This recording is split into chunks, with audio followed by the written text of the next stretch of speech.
A Connecticut Yankee in King Arthur's Court by Mark Twain. Chapter 3.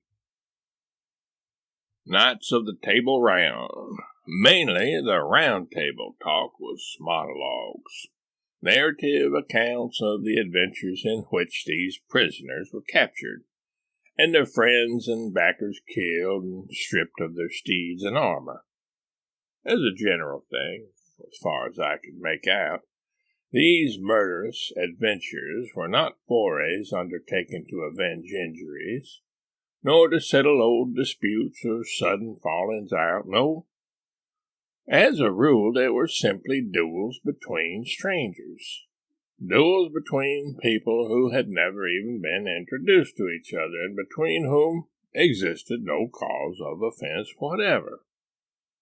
Many a time I had seen a couple of boys, strangers, meet perchance and say simultaneously, "I can lick you," and go at it on the spot. But I had always imagined until now that that sort of thing belonged to children only, and was a sign and mark of childhood. But here were these big boobies sticking to it and taking pride in it clear up into full age and beyond. Yet there was something very engaging about these great simple-hearted creatures, something attractive and lovable. There did not seem to be brains enough in the entire nursery, so to speak, to bait a fish-hook with. But you didn't seem to mind that after a little, because you soon saw that brains were not needed in a society like that, and indeed would have marred it, hindered it, spoiled its symmetry, perhaps rendered its existence impossible. There was a fine manliness observable in almost every face, and in some a certain loftiness and sweetness that rebuked your belittling criticisms and stilled them. A most noble benignity and purity reposed in the countenance of him they called Sir Galahad, and likewise in the king's also. And there was majesty and greatness in the giant frame and high bearing of Sir Launcelot of the Lake. There was presently an incident which centered the general interest upon this Sir Launcelot. At a sign from a sort of master of ceremonies, 6 or 8 of the prisoners rose and came forward in a body and knelt on the floor and lifted up their hands toward the ladies' gallery and begged the grace of a word with the Queen.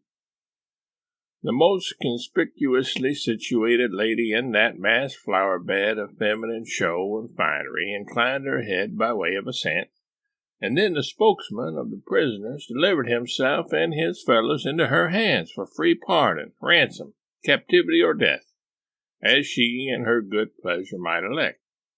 And this, as he said, he was doing by command of Sir Kay the Seneschal, whose prisoners they were, he having vanquished them by a single might and prowess in sturdy conflict in the field. Surprise and astonishment flashed from face to face all over the house. The Queen's gratified smile faded out at the name of Sir Kay, and she looked disappointed, and the page whispered in my ear with an accent and manner expressive of extravagant derision, "Sir Kay, forsooth! Oh, call me pet names, dearest, call me a marine. In twice 1,000 years shall the unholy invention of man-labor dogs beget the fellow to this majestic lie." Ever eye was fastened with severe inquiry upon Sir Kay, but he was equal to the occasion. He got up and played his hand like a major, and took every trick. He said he would state the case exactly according to the facts. He would tell the simple, straightforward tale without comment of his own, and then, said he, "If ye find glory and honor due, ye will give it unto him who is the mightiest man of his hands that ever bears shield or staked with sword in the ranks of Christian battle, even him that sitteth there." And he pointed to Sir Launcelot.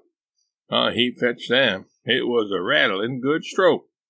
Then he went on and told how Sir Launcelot, seeking adventure some brief time gone by, killed 7 giants at one sweep of the sword, and set 142 captive maidens free.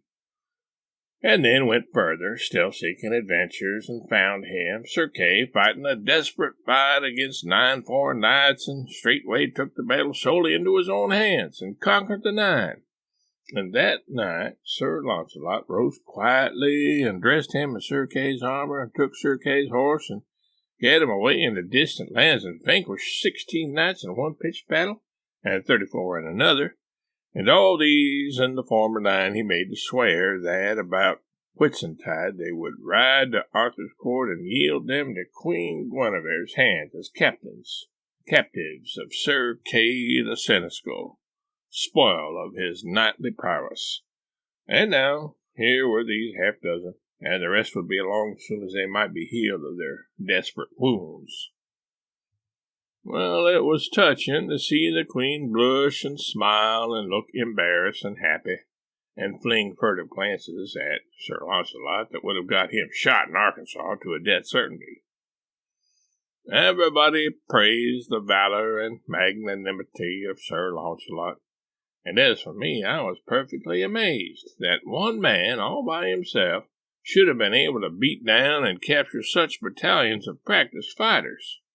I said as much to Clarence, but this mocking featherhead only said, and Sir Kay had had time to get another skin of sour wine into him, ye had seen the comp doubled. I looked at the boy in sorrow, and as I looked, I saw the cloud of a deep despondency settle upon his countenance. I followed the direction of his eye, and saw that a very old and white-bearded man, clothed in a flowing black gown, had risen and was standing at the table upon unsteady legs, and feebly swaying his ancient head and surveying the company with his watery and wandering eye. The same suffering look that was in the page's face was observable in all the faces around, the look of dumb creatures who know that they must endure and make no moan. "Marry, we shall have it again," sighed the boy. "That same old wearied tale that he hath told 1,000 times in the same words, and that he will tell till he dieth.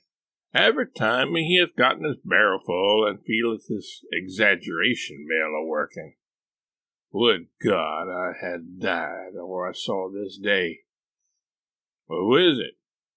Merlin, the mighty liar and magician. Perdition singe him for the weariness he worketh with his one tale. But that men fear him for that he hath the storms and the lightnings and all the devils that be in hell at his beck and call. They would have dug his entrails out these many years ago to get at that tale and squelch it. He telleth it always in the third person, making believe he is too modest to glorify himself. Maledictions light upon him, misfortune be his dole.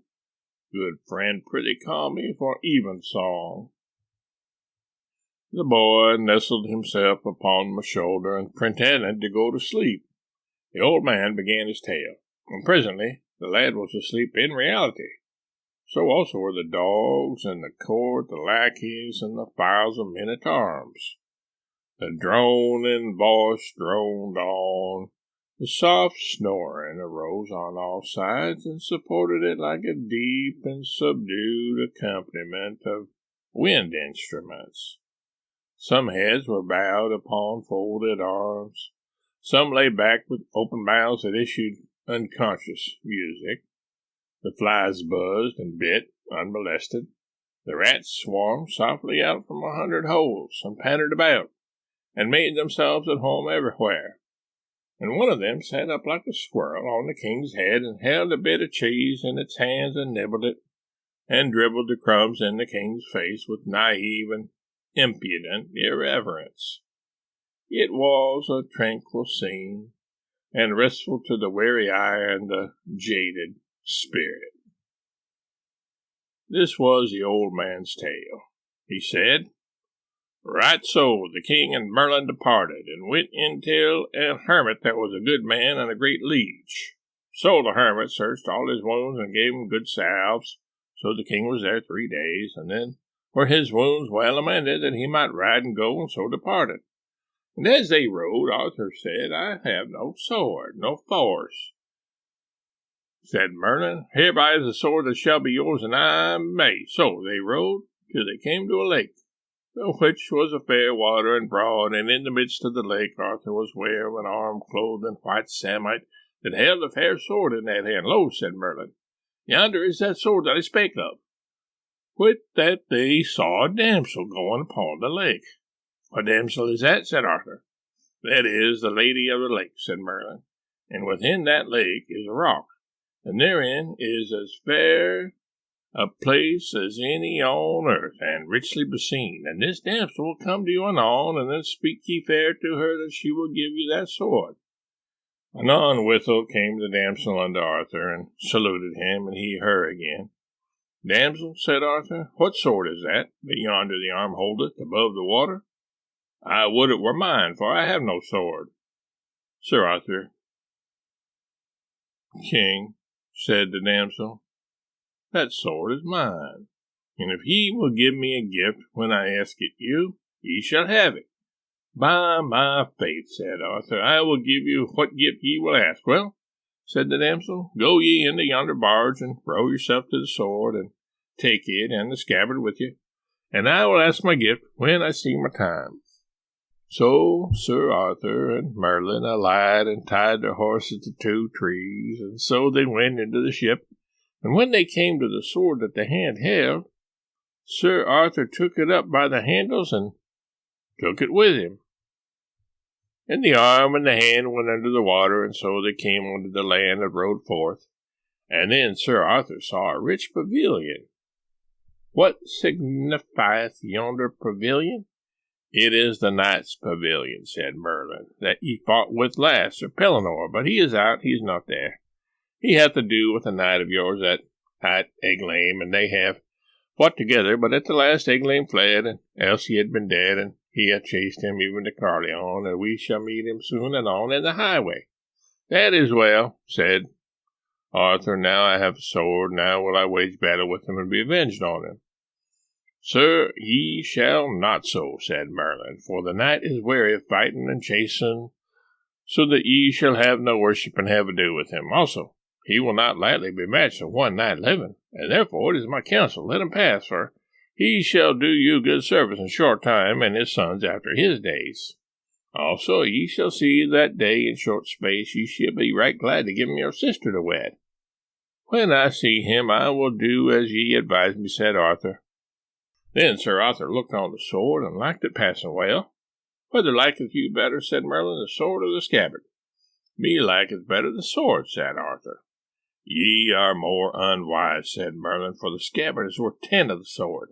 For while ye have the scabbard upon you, ye shall never lose no blood, be ye never so sore wounded. Therefore, keep well the scabbard always with you.